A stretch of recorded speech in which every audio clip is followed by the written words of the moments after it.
Hello दोस्तों, कैसे हैं आप लोग। उम्मीद करता हूं कि आप लोग सभी अच्छे होंगे। हमारी क्लास में आउटपुट कॉस्टिंग चल रहा था और जिसकी अभी तक हम लोगों ने 3 क्लासेस ले लिया है। पहली क्लास में मैंने थोड़ी बहुत बेसिक बातें बताई थी और 2 क्वेश्चंस करवाए थे। दूसरी क्लास में मैंने 2 और मतलब थर्ड और फोर्थ क्वेश्चन करवाया और थर्ड क्लास के अंदर मैंने आपको फोर्थ, फिफ्थ, 6, 7 तक करवा दिया था और आपको होमवर्क दिया था क्वेश्चन नंबर 8, 9, 10, 11 अप टू 15 तक। पता एक बात बताऊं, आप में से एक बच्चे ने कहा सर जी आप ना क्लास में बहुत फास्ट करवाते हो, थोड़ा सा स्लो करवाओ, पिछली क्लास आपने बहुत फास्ट करवाया था। भाई ऐसा तो नहीं है, मुझे नहीं लगता मैंने फास्ट करवाया था। सवाल आसान होंगे इसलिए मैंने आज थोड़ा सा स्पीड करा था, लेकिन मैं यार इतना भी नहीं है कि आप लोग ना समझ पाओ, छोटे बच्चे थोड़ी हो। अगर आप लोगों ने क्लासेस सिंसियरिटी से ली है और उसकी प्रैक्टिस किया है तो मुझे लगता है कि इस स्पीड को भी आप बोलोगे सर आपने बहुत स्लो करवाया है, थोड़ा स्पीड बढ़ाओ। लेकिन उल्टा तुमने तो मेरे से कहा कि सर जी आपने पिछली क्लास फास्ट लिया है, तो मैं कोशिश करूंगा कि आज की क्लास थोड़ी स्लो लूं उन नालायक बच्चों के लिए जिनको कैचिंग पावर में प्रॉब्लम होती है, जिसको कैच करने में थोड़ी प्रॉब्लम होती है। ध्यान से पढ़ेंगे। हालांकि यस, पिछली क्लास मैंने 3 क्वेश्चंस करवाया था, मैंने कहा भी था कि आज मैं थोड़ा सा स्पीड में करवाऊंगा क्योंकि मुझे ये कॉन्फिडेंस था, मुझे ये लगता था कि आप लोग क्वेश्चंस करके आओगे। थोड़ी बहुत डाउट होगी वो क्लास में डिस्कस कर देंगे।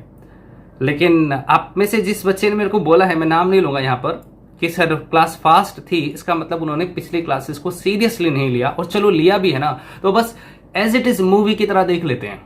हाँ सर पढ़ा रहे हैं, अच्छा पढ़ लेते हैं, कोई एपिसोड चल रहा होता है, मतलब वो रजिस्टर पेन लेकर नहीं बैठते हैं क्लास में। जबकि मेरा मानना है कि अगर आप ऑनलाइन क्लासेस ले रहे हो तो आपको तरीका क्या होना चाहिए कि सामने क्लासेस प्ले करके आपने रख दिया है, आपके सामने रजिस्टर होना चाहिए, आपके हाथ में पेन होना चाहिए, जो वहां करवाया जा रहा है हैंड टू हैंड नोट करना है, हैंड टू हैंड नोट करना है, साथ के साथ उसको समझना है, साथ के साथ लिखना, और क्लास ओवर होते ही आपको होमवर्क कंप्लीट करना है, तब तो कॉन्फिडेंस आएगा। बट हमारे बच्चे कैसे हैं, मैंने देखा है कई बच्चों को पार्क में बैठ के मोबाइल पे क्लासेस ले रहे होते हैं, मेट्रो में जा रहे होते कहीं तो कहते चलो क्लास ले लेते हैं। अरे ऐसे ये कोई यूट्यूब के चैनल देख रहे हो क्या, कुछ भी देख लिया हमने। क्लासेस का मतलब होता है टाइम निकालो कि हाँ आज 4 बजे मुझे क्लास लेना है, और 4 बजे अपने रजिस्टर और पेन लेके बैठ जाओ, सामने क्लास प्ले करो, उसके बाद देखो आप क्लासेस। लेकिन आप उल्टा करते हो, बिस्तर पे लेटे हो रजाई के अंदर और उसके बाद फिर आप क्लासेस ले रहे हो। ऐसे पॉसिबल नहीं है भाई, ऐसे पढ़ाई नहीं होती। पढ़ाई करने के लिए आपको थोड़ा सा एफर्ट करना पड़ेगा, ठीक है। और हाँ, नोट नहीं करोगे, अगर आप रजिस्टर मेंटेन नहीं करोगे तो फिर कैसे चलेगा। कल को रिवीजन करना हो कि मान लो मुझे ये क्वेश्चन नंबर 6 और 7 रिवाइज करना है, 8 रिवाइज करना है, तो कैसे रिवाइज करोगे, दोबारा क्लास लोगे। एक सवाल करवाने में मुझे क्लास के अंदर 15 से 20 मिनट लगता है, अगर तुमने रजिस्टर पे नोट कर रखा होगा तो रिवाइज करने में 2 मिनट लगेंगे, इवन 1 मिनट लगेगा। डे 1 बिफोर द एग्जाम, एक दिन पहले अगर एग्जाम से आपको रिवाइज करना हो कि आउटपुट के हम क्वेश्चन नंबर 7 समझ नहीं आ रहा, चलो देखते हैं, तो क्या क्लास प्ले करके देखोगे या रजिस्टर खोलोगे, देखें 7th क्वेश्चन सर ने कैसे करवाया था, बताओ। तो आपको रजिस्टर मेंटेन करना पड़ेगा। अगर आप ये सोच रहे हो बिना मेंटेन करे, हमारे कुछ बच्चे हमारे बहुत स्मार्ट है, वो कहते हैं कि सर फोटो क्लिक कर लेते हैं, फोटो मोबाइल में रह जाता है बेटा। आपको रजिस्टर मेंटेन करना पड़ेगा चैप्टर वाइज, सारे क्वेश्चंस के एक रजिस्टर कंसेप्ट का बनाओ, एक प्रैक्टिस का रजिस्टर बनाओ, पढ़ो सिंसियरिटी से। इतने बड़े नहीं होगा कि सर पढ़ाई से बंद नहीं है आप मेरा, क्योंकि बच्चे जब बड़े हो जाते हैं ना तो सिंसियर नहीं रहते हैं वो। आई होप मेरी बात का असर होगा आप लोगों को, और अगली क्लास में आप लोग रजिस्टर मेंटेन करोगे और होमवर्क भी करोगे। और हाँ, होमवर्क करके मुझे सेंड भी क्या करो, नीचे नंबर चल रहा है, ये नहीं कि सर हमने कर लिया या नहीं करा, मुझे कैसे पता चलेगा तुमने होमवर्क करा या नहीं करा है, भेजो तो सही। चलिए एनीवे, डांट ज्यादा नहीं लगाऊंगा। पिछली क्लास में मैंने 7 तक करवा दिया था, आज हम लोग करेंगे क्वेश्चन नंबर 8 ऑनवर्ड। तो लेट्स स्टार्ट क्वेश्चन नंबर 8। सबसे पहले हम बात करेंगे क्वेश्चन नंबर 8 के बारे में। ये रहा जी असाइनमेंट, पढ़िए क्या लिखा है। प्रिपेयर कॉस्ट शीट, हमें कॉस्ट शीट बनाना है। From the following data to find out profit and cost per unit, cost per unit निकालना है और प्रॉफिट पर यूनिट निकालना है, मतलब दोनों हमें बताना है, ठीक है। देखते हैं, या प्रॉफिट निकालना और कॉस्ट पर यूनिट निकालना, ठीक है। Raw material consumed, raw material consume, direct material, direct labour, factory overhead 20% of direct wages, office overhead 10% of factory cost, selling overhead दे रखा है, यूनिट प्रोड्यूस गिवन है, यूनिट सोल्ड गिवन है। अब ध्यान रखना, जब भी यूनिट प्रोड्यूस और यूनिट सोल्ड अलग अलग हो, मतलब हमने बनाया है, 4000 यूनिट और बेचे हैं सिर्फ 3600, इसका मतलब 400 यूनिट जो है हमारा क्लोजिंग फिनिश गुड्स कहलाता है। क्या कहलाता है? Closing finish goods. अगर हमने 4000 यूनिट बनाया है और बेचे हैं सिर्फ 3600, तो बाकी 400 कहाँ हैं? पड़े हुए हैं, अभी तक अभी नहीं बिका, अनसोल्ड है, और सेलिंग प्राइस है ₹100 पर यूनिट। That's it. कितना आसान सवाल है। ना तो मुझे ओपनिंग क्लोजिंग दे रखा है रॉ मटेरियल का, ना ही वर्क इन प्रोग्रेस का। हाँ, फिनिश गुड्स का सिर्फ क्लोजिंग दे रखा है, तो मैं फॉर्मेट में उसी को यूज करूंगा। आइए बनाते हैं format. Cost sheet,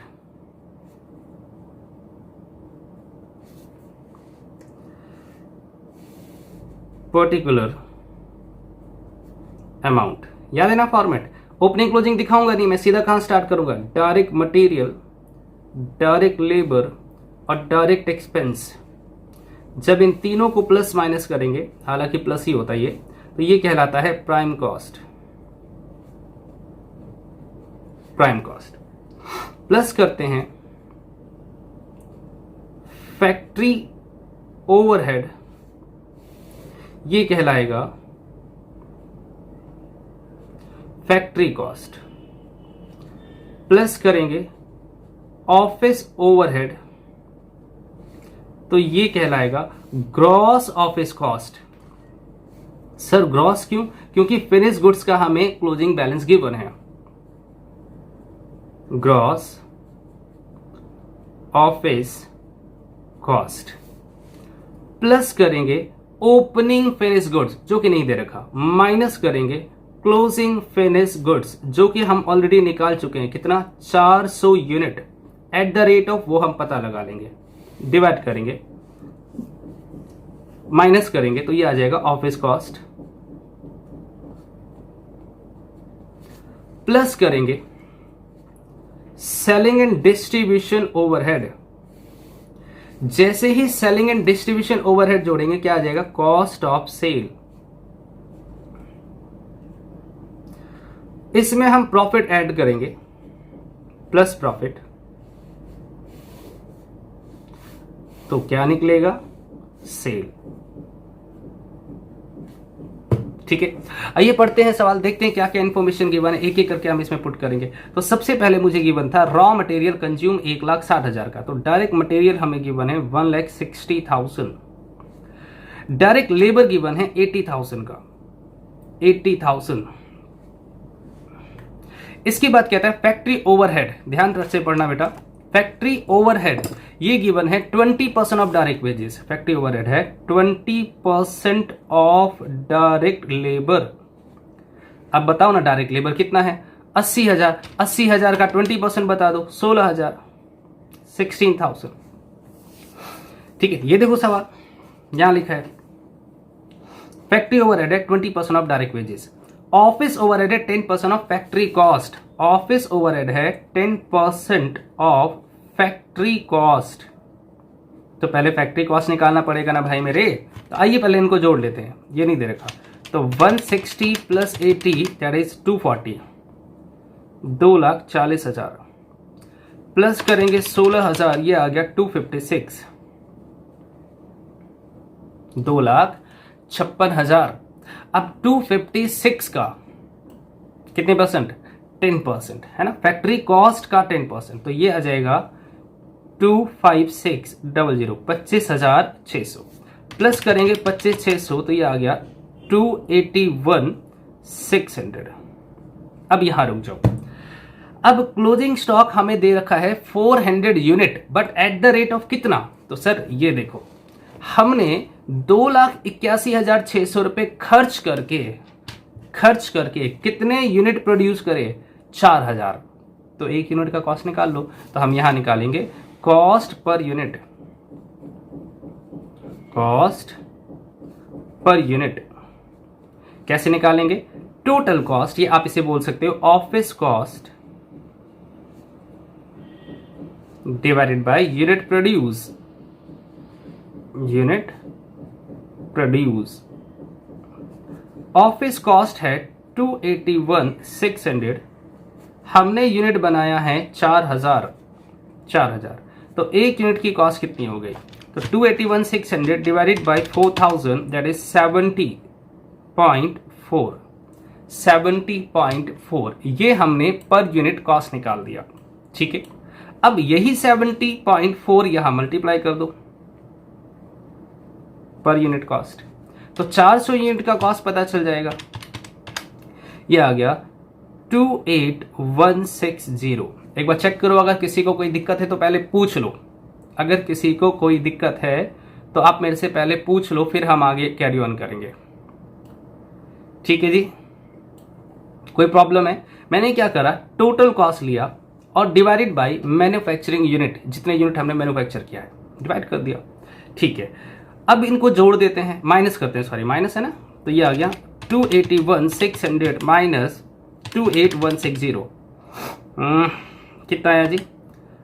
253,440। Selling and distribution के बारे में क्या बोला था उसने, देखना।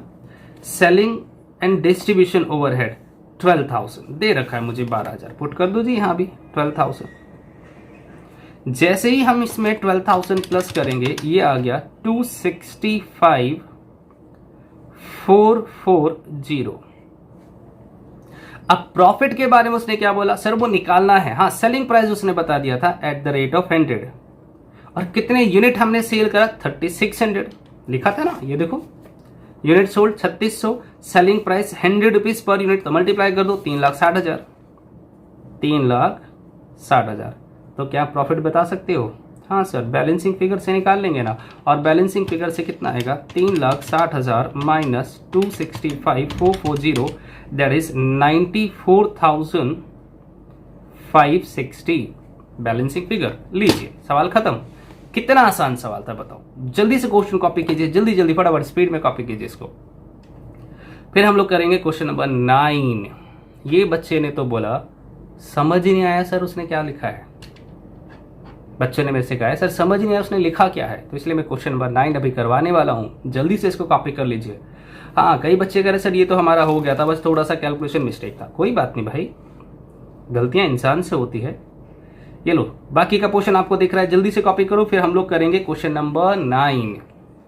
सुंदर सवाल है, डेफिनेटली बहुत सुंदर सवाल है। ओके चलिए, तो अब बात करेंगे हम लोग क्वेश्चन नंबर 9 के बारे में।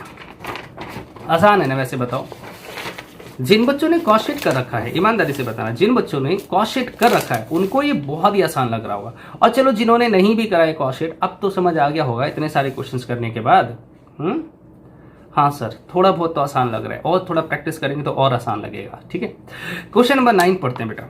क्वेश्चन नंबर 9 में क्या लिखा है, from the following particular prepare a cost sheet. हमें कॉस्ट शीट बनाना है showing the comparative cost per ton, और हमें कॉस्ट पर टन भी निकालना है। ठीक है, फॉर बोथ द पीरियड, दोनों का अलग अलग, मतलब यहां 2 कॉलम दे रखा है। एक 3 महीने का है, मतलब 31 मार्च 2000, 3 मंथ एंडेड, मतलब आप ये कह सकते हो 1 जनवरी 2000 से लेकर 31 मार्च 2000 तक। और ये क्या है, 1 अप्रैल से लेकर 31 जून तक है। ये 3 मंथ का दे रखा है, ये भी 3 मंथ का, 2 कॉलम बना रखा है। प्रोडक्टिव वेजेस है, administrative expense, raw material, tax and insurance, factory light and water, direct expense, depreciation, factory rent, unproductive labour और फैक्ट्री रिपेयर। ये इंफॉर्मेशन गिवन है। द टन प्रोड्यूस्ड, ध्यान से पढ़ो क्या लिखा है, produce in 2 quarter was 12,000 and 16,000 ton respectively. ठीक है, क्या दिक्कत है, कॉस्ट शीट बनाएंगे, टोटल कॉस्ट निकालेंगे, उसे डिवाइड कर देंगे हम इससे, यूनिट प्रोड्यूस से, क्या निकल जाएगा, कॉस्ट पर टन। सिंपल। बस ध्यान यहां पे क्या रखना है, यहां पर हमें 2 कॉलम बनाने पड़ेंगे, पहले क्वार्टर का अलग और दूसरे क्वार्टर का अलग। सर 2 क्या, हमसे 4 बनवा लो। फॉर्मेट में कोई बदलाव आए तो बताना, सिंपल फॉर्मेट बनता है। कॉस्ट शीट, पर्टिकुलर, ये 31 मार्च 31 मार्च 2000 और ये 30 जून 2000, 2 अलग अलग क्वार्टर का बना दिया हमने। फॉर्मेट वही। अच्छा एक बात बताओ, हमने पूरा सवाल पढ़ा, कहीं भी opening, closing, raw material, work in progress and finish goods दिखा? नहीं ना, फिर सीधा सिंपल फॉर्मेट बनाना है। तो मैं लिखूंगा डायरेक्ट मटेरियल, डायरेक्ट लेबर और डायरेक्ट एक्सपेंस। जब इन तीनों को प्लस करते हैं तो ये कहलाता है प्राइम कॉस्ट। प्लस करेंगे factory overhead, overhead working note number 1, ये आ जाएगा फैक्ट्री कॉस्ट। प्लस करेंगे ऑफिस ओवरहेड, ऑफिस कॉस्ट आया।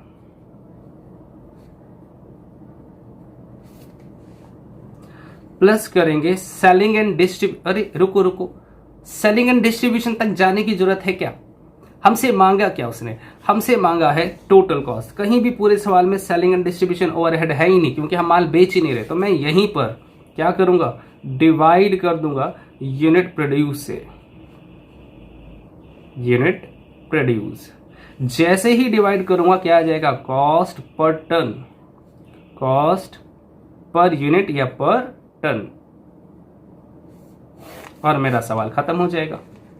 ठीक है। हाँ, मैं वर्किंग नोट कर लेता हूं जिसमें हम निकालेंगे फैक्ट्री ओवरहेड। सर क्यों? क्योंकि यहां ना फैक्ट्री ओवरहेड टुकड़ों में दे रखा है।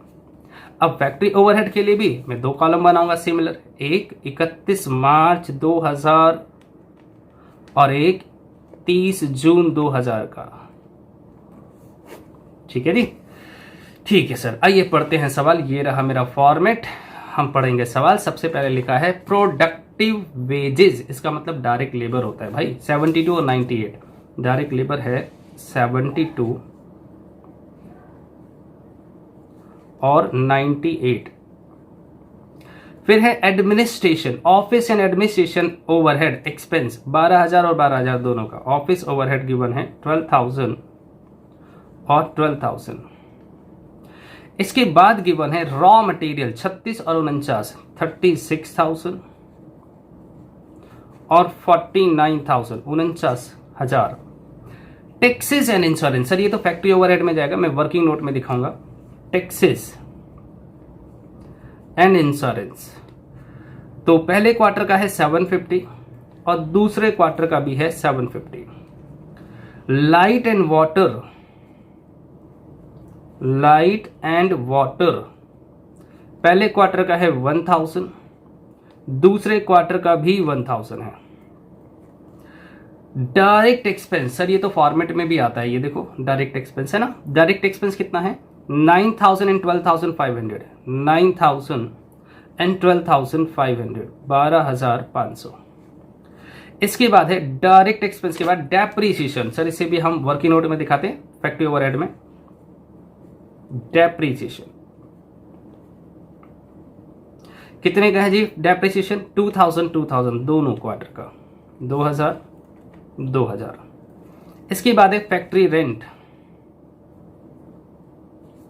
फैक्ट्री रेंट पहले क्वार्टर का दोनों का सेम है 1500 और 1500।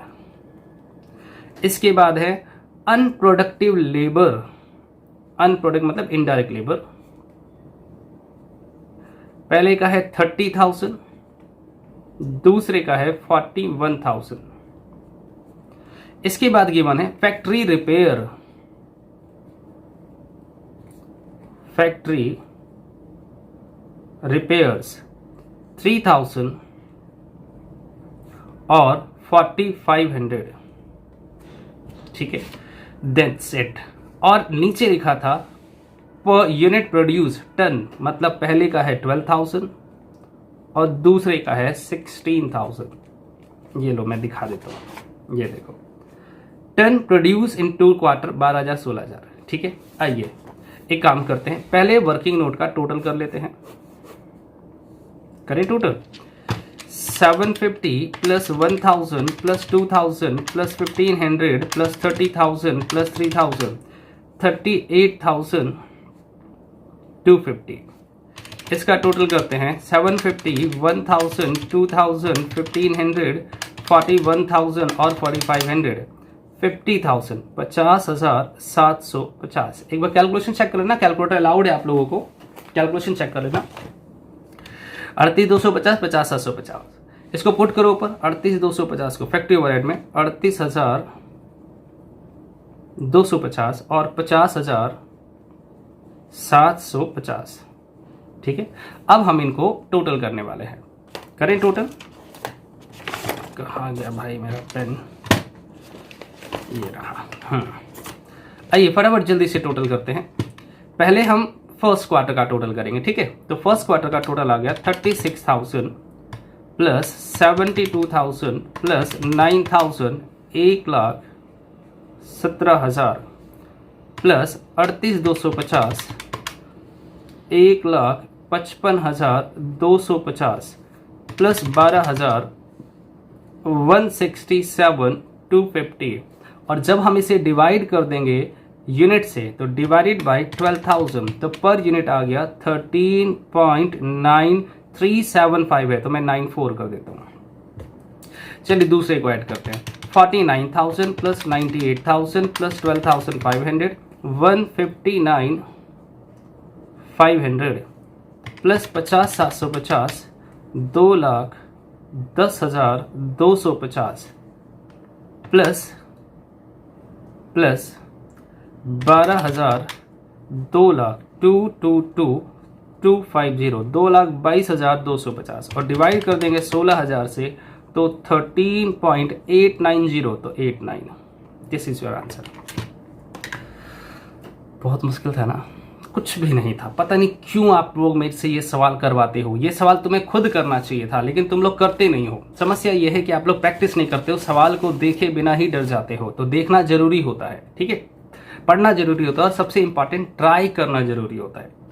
चलिए स्पीड में कॉपी कीजिए भाई। आपको ये मुझे लग रहा है कि ये सारा कंप्लीट सवाल दिख रहा है फाइनल यूनिट तक। मैं वर्किंग नोट में आपको दिखा देता हूँ 2 मिनट में, जब तक आप इसको इतना कॉपी करो। हाँ जी बताइए, आउटपुट कॉस्टिंग मुश्किल है। कॉस्ट शीट अगर कर रखा है भाई साहब, तो मैंने आपको जब पहली बार कॉस्ट शीट करवाया था तब भी तो यही बोला था, ये चैप्टर ठीक से पढ़ना, 3 बार करेंगे। सर 3 बार? हाँ, पहले जनरल प्रिंसिपल में करवाया था, यूनिट कॉस्ट में करवा रहा हूं, और इससे अगला एक और चैप्टर आएगा हमारा रिकंसिलिएशन, ठीक है। तो रिकंसिलिएशन में भी हम कॉस्ट शीट बनाएंगे, प्रॉफिट एंड लॉस बनाएंगे, फिर उन दोनों को रिकंसाइल करेंगे। मतलब वहां पर भी हमें कॉस्ट शीट बनाना पड़ेगा। यस, तो हमें ये कॉस्ट शीट 3 बार करना पड़ता है, इसलिए अच्छे से कर लेना, अच्छे से प्रैक्टिस कर लेना। चलिए ये कॉपी हो गया, तो वर्किंग नोट जो मैंने करा वो कॉपी कर लो, ठीक है। ठीक है सर, अब हम बात करेंगे क्वेश्चन नंबर 10 के बारे में। मैं कोशिश करूंगा इसके ज्यादा क्लासेस ना लूं, मतलब मिनिमम 8, 9, 10 क्लासेस मैक्सिमम, इसके बाद मैं खत्म कर दूंगा चैप्टर को। और मैं ये भी कोशिश कर रहा हूं कि सारे क्वेश्चंस मैं क्लास में ही करवा दूं, सारे क्वेश्चंस। इसके पीछे रीजन है कि बहुत सारे बच्चे ऐसे होते हैं जो होमवर्क ट्राई नहीं करते हैं, तो उनका भी कुछ भला हो जाएगा। चलिए जी, हो गया ये। तो अब बात करेंगे next question, that is question number 10 के बारे में। क्वेश्चन नंबर 10, ये रहा मेरा क्वेश्चन नंबर 10। पढ़िए क्या लिखा है। क्या लिखा है सर क्वेश्चन नंबर 10 में? पढ़ रहे हो आप लोग? मैं पढ़ा हूं। लिखा है, Alam electronic produce a standard product. The following information is given to you from which you are required to prepare cost sheet. आपको क्या बनाना है? Cost sheet for the period ending 31 March 2017, 31/मार्च/2017 का। कंज्यूमेबल मटेरियल में ओपनिंग स्टॉक दे रखा है, परचेज गिवन है, क्लोजिंग स्टॉक गिवन है, ठीक है जी। Opening raw material, closing raw material भी है। डायरेक्ट वेजेस गिवन है, अदर डायरेक्ट एक्सपेंस गिवन है, ठीक है जी। फैक्ट्री ओवरहेड गिवन है, ओके। ऑफिस ओवरहेड भी मुझे गिवन है, यहां देखो, ऑफिस ओवरहेड भी गिवन है।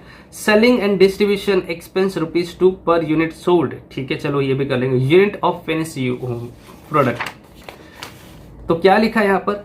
In hand in the beginning of the period, मतलब ओपनिंग फिनिश गुड्स दे रखा है 16,000 रुपए का 1,000 unit. Produce during the year, हमने 10,000 यूनिट बनाया, और in hand eight the and, और क्लोजिंग यूनिट है 2,000 का, 2,000 यूनिट है। Also find out the selling price per unit. आप ये भी बताओ कि सेलिंग प्राइस पर यूनिट कितना है। On the basis that profit margin is uniformly made to yield a profit of 20% of selling price. जो हमारा प्रॉफिट है वो 20% ऑन सेलिंग प्राइस है। There is no work in progress either in the beginning or at the end, मतलब opening और closing balance work in progress का नहीं है, लेकिन रॉ मटेरियल और फिनिश गुड्स का तो है। ठीक है, कोई बात नहीं। आइए काम करते हैं, पहले फॉर्मेट बना लेते हैं क्वेश्चन नंबर 10, जिसमें वर्क इन प्रोग्रेस का नहीं दिखाना है, बाकी सब दिखाना है। ठीक है भाई,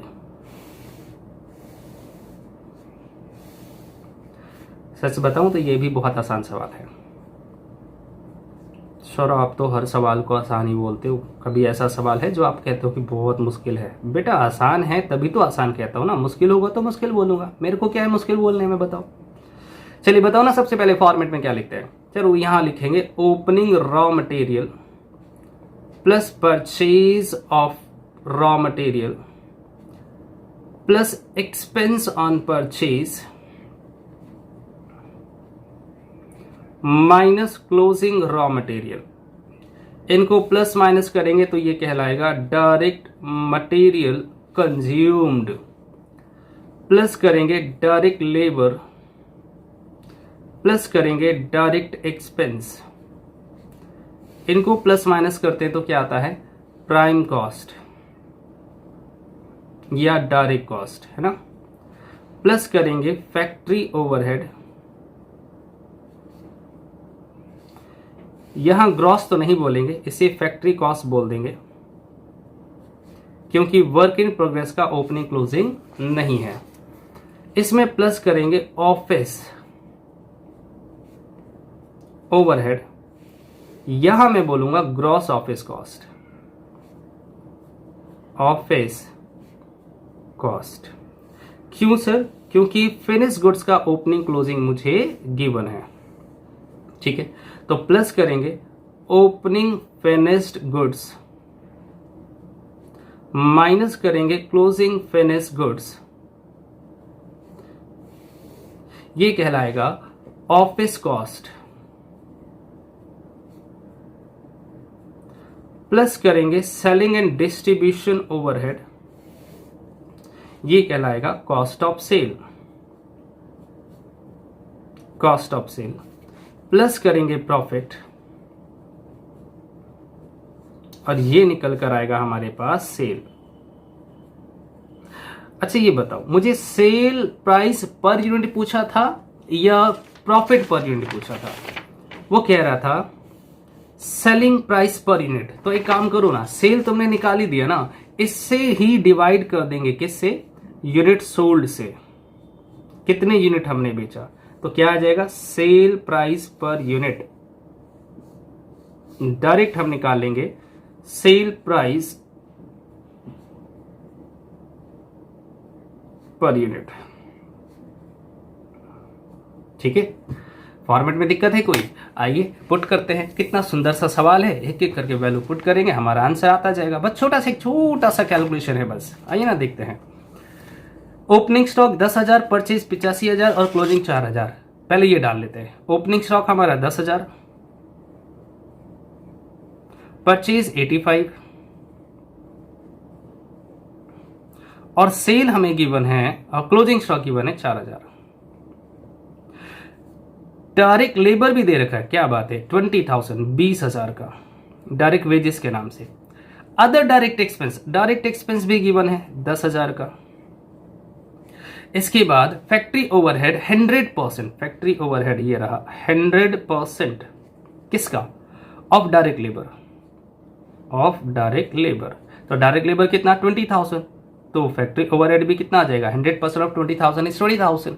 ठीक है, और ऑफिस ओवरहेड 10%, ऑफिस ओवरहेड है 10%, किसका 10%? Of work cost, of work cost या फैक्ट्री कॉस्ट, बात एक ही है। ठीक है, तो फैक्ट्री कॉस्ट जो भी निकाला हमारा, इसका 10%। पहले इतना जोड़ना पड़ेगा फिर तो हमें। आइए इनको ऐड कर देते हैं, फिर आगे चलेंगे। देखना चाहो देखो, ओपनिंग डाल दिया, परचेज डाल दिया, क्लोजिंग डाल दिया, डायरेक्ट लेबर डाल दिया, अदर डायरेक्ट एक्सपेंस में डाल दिया। फैक्ट्री ओवरहेड है 100% ऑफ डायरेक्ट लेबर और ऑफिस ओवरहेड है 10% ऑफ वर्क कॉस्ट, या इसी का दूसरा नाम है फैक्ट्री कॉस्ट। ठीक है, आइए पहले इतना करते हैं, फिर आगे पढ़ेंगे सवाल। 10,000 प्लस 85,000 माइनस 4,000, दिस इज 91,000, 91,000। ठीक है, प्लस करेंगे 20,000 प्लस करेंगे 10,000, ये आ गया 1,21,000 प्लस करेंगे 20,000, ये आ गया 1,41,000। पहले बताइए यहां तक कोई दिक्कत है किसी को तो पूछ सकते हो। हाँ जी, नहीं है। अब इसका 10% निकालेंगे तो 14,100, तो प्लस कर देंगे 14,100, ये आ गया 1,55,100 रुपये। अरे दिखा नहीं आपको, ये लो 1,55,100 रुपये। अब यहां समस्या देखिए, ओपनिंग फिनिश गुड्स हमें दे रखा था, असली समस्या इस सवाल में यहीं पर है। देखो क्या लिखा है, in the beginning in hand in at the beginning of the period value 16,000 का ओपनिंग स्टॉक है, तो हम ओपनिंग गुड्स दिखाएंगे 16,000। यूनिट भी हमें बता रहा था 1,000 यूनिट है, मतलब एट द रेट ऑफ 16, कोई इश्यू नहीं है। प्रॉब्लम कहां है, क्लोजिंग में। प्रोड्यूस कितना करा, 10,000, अभी हम इसका यूज करते हैं। क्लोजिंग हमें 2,000 यूनिट है, क्लोजिंग फिनिश गुड्स कितना है 2,000, but at the rate of ये नहीं मालूम, तो फिर मुझे पहले पता लगाना पड़ेगा ना कि कितने यूनिट, कितने रुपए का एक यूनिट है। तो अभी 2 मिनट पहले मैंने निकाल के दिखाया था कॉस्ट पर यूनिट, याद करो आपको, कॉस्ट पर यूनिट कैसे निकालते हो, office cost divided by unit produce, unit produce. अभी निकाल के दिखाया था, ये देखो कहां गया जी, लास्ट टू लास्ट क्लास में, ये रहा cost per unit, office cost divide by unit produce निकाला था ना हमने, कौन से क्वेश्चन में, क्वेश्चन नंबर 8 में। ठीक है सर। तो office cost divided by cost unit produce, तो ऑफिस कॉस्ट तो हम निकाल चुके हैं, कितने का, 1,55,100, 1,55,100। और यूनिट प्रोड्यूस तो हमारा सवाल बता रहा है कि हमने कितने यूनिट प्रोड्यूस करे, प्रोड्यूस ड्यूरिंग द पीरियड 10,000, 10,000। तो अगर हम इसे डिवाइड कर दें तो कितना आया, ये आ गया 15 रुपये 51 पैसे, 15 रुपये 51 पैसे। तो ये जो क्लोजिंग स्टॉक हमने दिखा रखा फिनिश गुड्स का, उसे रेट लगाएंगे 15.51, ठीक है, और मल्टीप्लाई बाय 2,000 करेंगे तो ये आ गया 31,020 रुपये। समझ में आया ये कैसे निकाला हमने, टोटल कॉस्ट लिया डिवाइड बाय यूनिट प्रोड्यूस कर दिया हमने। आइए इसको सॉल्व कर लेते हैं पहले, 1,55,100 प्लस 16,000 माइनस 31,020, 1,00,80, 1,40,080, मतलब 1,40,080 रुपये। एक बार चेक कर लो, किसी को दिक्कत है तो अब देख लो एक बार, ठीक है। सेलिंग एंड डिस्ट्रीब्यूशन ओवरहेड कितना बोला उसने, देखना इधर, selling and distribution ₹2 per unit sold, जितने यूनिट हमने बेचे। अरे भैया तुम बता दो कितने यूनिट बेचे, तो इसके लिए फिर से एक फॉर्मूला लगाना पड़ेगा। देखो जरा, वर्किंग नोट नंबर, अगर कभी आपको यूनिट सोल्ड निकालना हो कि कितने यूनिट हमने बेचा, तो आप ओपनिंग यूनिट लेना, मेरे पास पहले कितना था, यूनिट प्रोड्यूस लेना कि कितने यूनिट हमने बनाया है, और माइनस कर देना क्लोजिंग यूनिट। ओपनिंग यूनिट हमें गिवन था 1,000 का, शायद मुझे याद है 1,000 का ओपनिंग यूनिट। ओपनिंग यूनिट कितना है 1,000, प्रोड्यूस कितना 10,000, क्लोजिंग कितना 2,000। प्रोड्यूस है हमारा 10,000 का और क्लोजिंग है 2,000 का, तो मुझे लगता है कि हमने टोटल 9,000 यूनिट बेच दिए। कितने यूनिट बेचे, 9,000। तो अब बताओ सेलिंग प्राइस हमारा कितना है, 2 रुपए पर यूनिट सोल्ड। ये देखो, selling and distribution expense ₹2 per unit sold, जितने यूनिट बेचा, तो हमने 9,000 यूनिट बेचा है, और एट द रेट ऑफ 2 रुपए के हिसाब से 18,000 रुपए हमारा सेलिंग एंड डिस्ट्रीब्यूशन ओवरहेड आ गया। तो 9,000 मल्टीप्लाई बाय 2, 18,000, और प्लस करेंगे 1,40,080, दैट इज 158,080, 1,58,080 रुपया। अब समस्या है प्रॉफिट का और सेल का, तो सेल के बारे में भी उसने कुछ बताया था। देखो एक बार फिर से, यहां पढ़ो, क्या लिखा है, also find out the selling price per unit on the basis of that margin is the uniform made to also find out yield a profit 20% of the selling price. Selling price का 20%। अरे रुको रुको भाई, cell का 20% profit है, cell का 20%। तो क्या मैं ऐसे बोलूं, इधर देखो मैं कहां दिखाऊं, यहां दिखाता हूं, मतलब 20% ऑन सेल, मतलब 1/5 ऑन सेल, तो 1/4 ऑन कॉस्ट कर सकते हैं। 12वीं क्लास में पढ़ा करते थे रेशियो के अंदर, रेशियो के अंदर पढ़ा करते थे कि अगर सेल पर 1/5 है तो डिनोमीटर में कम कर दो कॉस्ट के लिए, तो 1/4 ऑन कॉस्ट। और कॉस्ट हमें मालूम है कितना, इसका 1/4 निकालो, 1/4 तो 25% है ना ऑन कॉस्ट। कैसे आया मैं आपको अभी वेरीफाई करके दिखा देता हूं, पहले आप इसको सॉल्व कर लीजिए। डिवाइडेड बाई 4 तो ये आ गया 39520। आइए इसको प्लस कर लेते हैं, प्लस 158080 दैट इज 197600। और यूनिट सोल्ड कितना था, 9000, वो तो हम ऑलरेडी निकाल चुके हैं, है ना। डिवाइडेड बाई 9000 दिस इज 21.95, 21.955555 देखना जरा, यही आ रहा है ना, तो मैं इसको 96 कर देता हूं। This is your answer.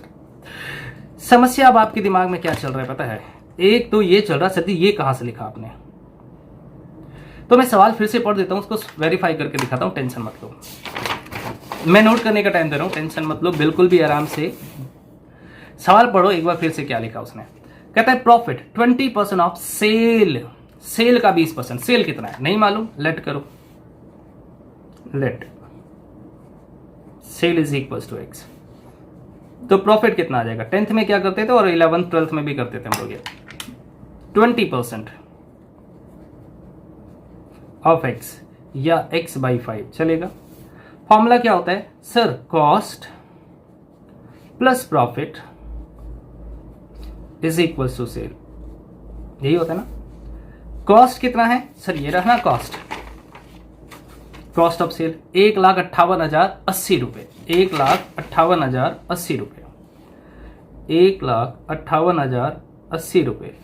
Profit हमने निकाला x बाई 5, सेल कितना माना x, सॉल्व करो, x वाली नंबर को एक साथ लेके जाओ, तो 158080 is equals to x minus x by 5, LCM लेंगे 5x तो 4x by 5, 158080 158080 multiply by 5 divided by 4 is equals to x।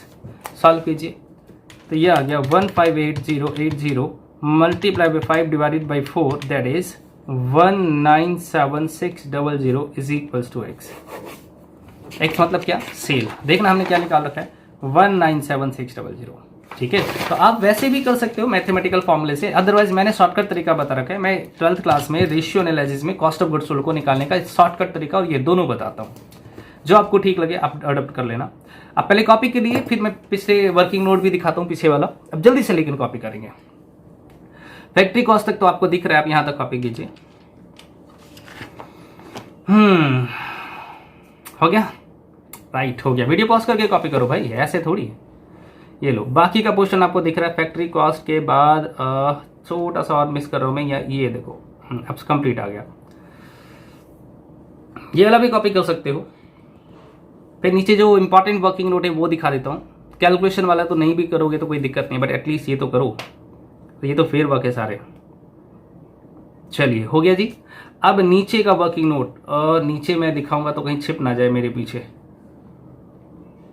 चलो दिख रहा है, दिख रहा है, दिख रहा है, हाँ दिख जाएगा, नहीं छिपेगा, कोई बात नहीं। चलिए जल्दी जल्दी कॉपी कीजिए। अब बोलोगे तो मैं पीछे का वर्किंग नोट भी दिखा देता हूँ जो मैंने करा है, बट वो बेकार की बात है। बस ये शॉर्टकट तरीका जो मैंने ये वाला बताया था ये भी सफिशिएंट था आपके लिए, बट चलिए कोई नहीं, मैंने सॉल्व कर रखा है। अब वीडियो पॉज करके कॉपी करा करो भाई, कितनी बार बोला मैंने। ये बेकार वर्किंग नोट है, कॉपी करने लायक नहीं, घटिया, बट फिर भी कोई करना चाहे तो कर ले। मैं आपको होमवर्क देता हूँ। आज की क्लास फिर लेंदी होगी और लास्ट के कुछ क्वेश्चन स्पीड में करना पड़ जाता है मुझे, क्या करूँ, टाइम की शॉर्टेज है भाई। लीजिए आपके लिए होमवर्क है, मैंने आपको करवा दिया था 10th क्वेश्चन अभी, है ना। तो question number 11 to question number, चलिए मैं फिर से 15 तक ही होमवर्क दे रहा हूँ, क्योंकि आप इससे ज़्यादा करते ही नहीं हो ट्राई, तो 15 तक ही ट्राई करके आना है, ठीक है। तो चलिए आज हम लोग इतना ही करेंगे, बाकी करेंगे नेक्स्ट क्लास में। तब तक के लिए बाय, सी यू, टाटा, सब खैर।